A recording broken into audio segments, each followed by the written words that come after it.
Lācis uzlicis ķepu akciju tirgiem, un mēs viennozīmīgi jau kādu laiku atrodamies lāča tirgū.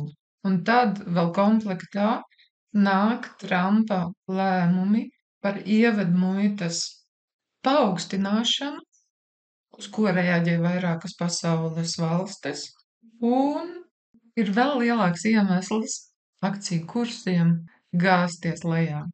Ko tagad darīt un kas šādā situācijā jāņem vērā, par to skaties šajā video.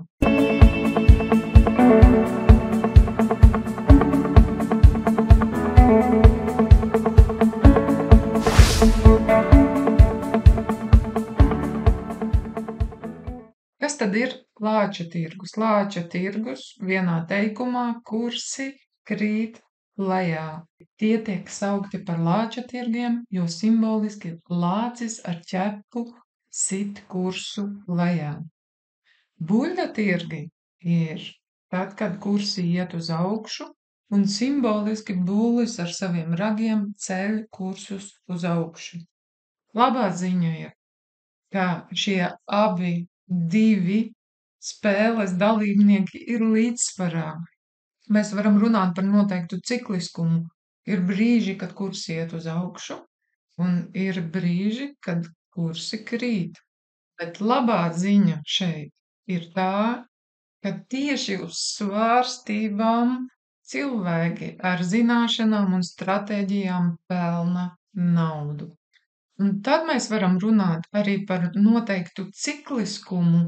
Un tad, kad kursi krīt lejā, tas jau nenozīmē, ka kāds uzņēmums zaudē savu vērtību. Un dažreiz vērojot šos ciklus augšā lejā, rodās jautājums, vai cikliskums ietekmē politiskos notikumus, vai tiešām politiskie notikumi ietekmē cikliskumu. Bet viss ir līdzsvarā, un ja līknes nekustētos, tad neviens nepelnītu. Atļauj man šo te atkārtot. Ja līknes nekustētos, tad neviens nepelnītu. Un tie, kas iegūst zināšanas, pelna gan uz kāpjošiem, gan uz krītošiem kursiem. Cilvēki, kuri bez zināšanām iekāpj tirgū, tobrīd sajūt paniku, vilšanos un izmisumu. Un vēl vairāk caur šīm emocijām viņi sadedzinās vēl vairāk naudas, jo izņems naudu tad, kad nauda būs lejā. Savukārt buļļu tirgū šādi cilvēki bez zināšanām nonāk eiforijā, un tādi eiforiski bija patiesībā pēdējie 2 gadi. Un liekas, ka mūžīgi šis kurs kāps uz augšu, tas nenotiekās. Tāpēc šobrīd, ja tev ir emocijas, tad tas parāda vairākas lietas. Pirmām kārtām, tu esi investējusi vairāk nekā vari atļauties, attiecīgi klibo finanšu plānošana, tev nav stratēģijas un tev nav diversifikācijas. Kā arī iespējams tev nav cilvēki, ar kuriem par to parunāt. Man priekš tevis ir piedāvājums.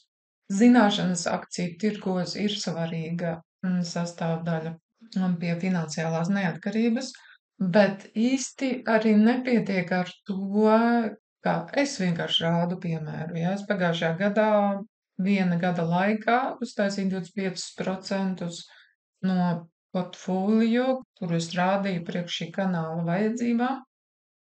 Bet ko tev līdz skatīties, ja nav praktiskās zināšanas un stratēģiju prakses un pieredzes apmaiņas? Tāpēc es esmu izveidojusi finansiālās neatkarības klubu, kur apmainīties pieredzē ar citiem investoriem un apgūt vairākas stratēģijas iesācējiem un nededzināt naudu reālos tirgos, kamēr nav prakses, bet patrenēties uz demo kursu. Šim klubam es gribu ļaut augt pakāpeniski, lai dalībnieki savā starpā arī iepazīstās, tāpēc uz aprīli es varu piedāvāt pievienoties maksimāli 3 cilvēkiem, lai mēs paspējam saprast, kur tu atrodies, kādi ir tavi mērķi, vai mums pa ceļam. Tāpēc, ja tev ir interese, raksti man uz kapitālakods@gmail.com un mēs paskatīsimies, vai Kapitāla koda finansiālās neatkarības klubs ir priekš tevis. Katrās spēcīgās tirgus kustībās ir ieguvēji un ir zaudētāji. Un paskatāmies uz tirgus kapitalizāciju kopumā. Jā, mēs redzam, ka vadošie spēlētāji Microsoft, Nvidia, Broadcom, Apple, kurs ir lejā. Bet mēs redzam, ka ir nozares, kuras un uzņēmumi, kuri ir plusā. Un tās ir jautājums par diversifikāciju. Kad mēs veidojam savu portfolio, tad mēs mēģinam sadalīt savu portfolio tā, lai, piemēram, mums nebūtu visas akcijas no mikročipu ražotājiem, ja, jo, ja kaut kas notiekās ar mikročipu ražotājiem, kā piemēram šobrīd ar ievedmuitu, tas, protams, kā atstāja iespaidu uz mikročipu ražošanu, uz piegādi un tā tālāk un joprojām. Tad, ja man, piemēram, portfolio ir 10 šādas akcijas no šīs nozares, viņas visas gāzīsies lejā.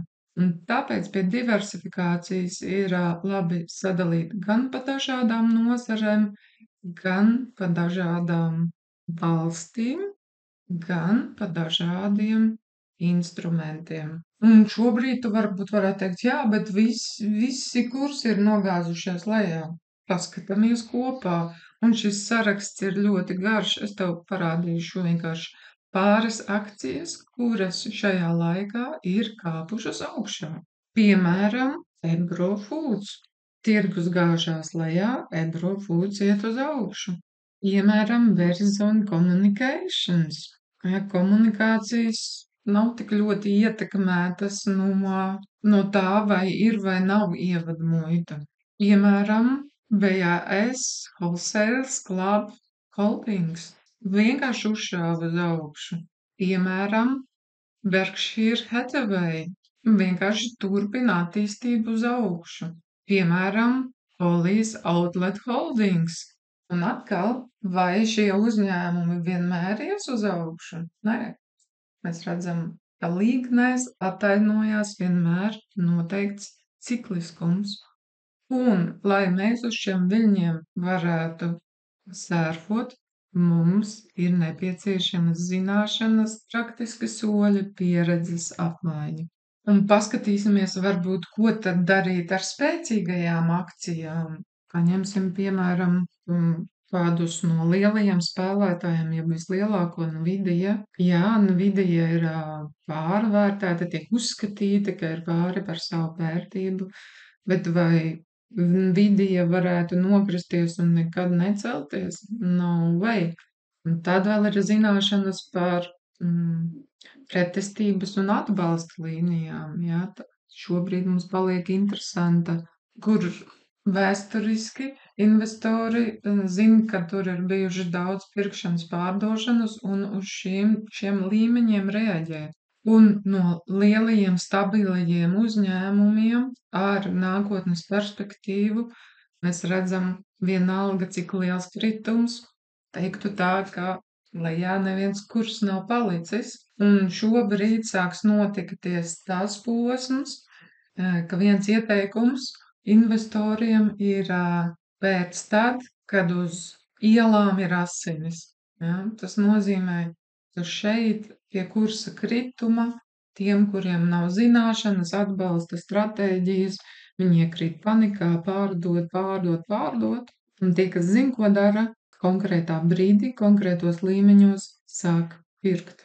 Un tieši caur šiem pirkumiem investori uztaisa sev nākamajā gados jaunu kapitālu. Gribi uzzināt vairāk? Tiekamies klubā. Ja tu to visu jau zini, es novēlu tev, lai tavs portfolio vienmēr ir plusā.